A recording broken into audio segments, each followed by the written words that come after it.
In today's video, I'm going to teach you how to add a field in Airtable in just 5 minutes, whether you're managing a team, organizing a project, or simply keeping track of your personal tasks. Airtable is a powerful tool that can help streamline your workflow.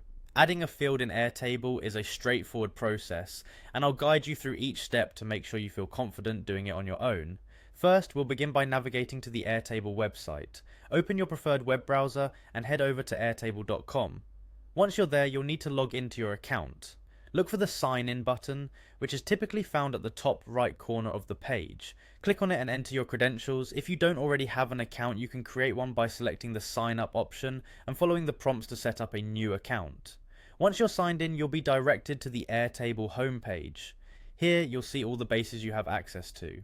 A base in Airtable is like a table in a traditional spreadsheet, but it's more dynamic and allows for greater customization. Find the base to which you want to add a new field. If you're not seeing the base you want, ensure that you're in the correct workspace or check the Shared Bases section where you might have access based on collaborations.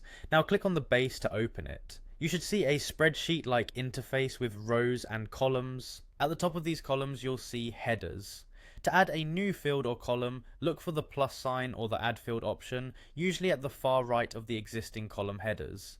Clicking on this will allow you to add a new field to your database. After clicking Add Field, a menu will appear asking you to specify the field type and name. The field type can be anything from text, date, checkbox, number, and many other formats depending on your needs. It's important to choose the appropriate field type because each supports different kinds of data entry and computations.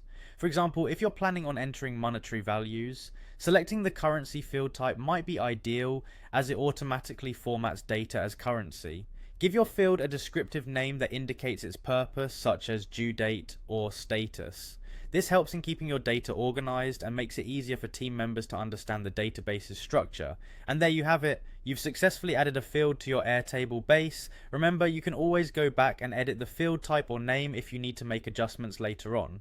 Experiment with different field types and see how they can enrich your data and make your workflow seamless. Thanks for watching and happy organizing with Airtable.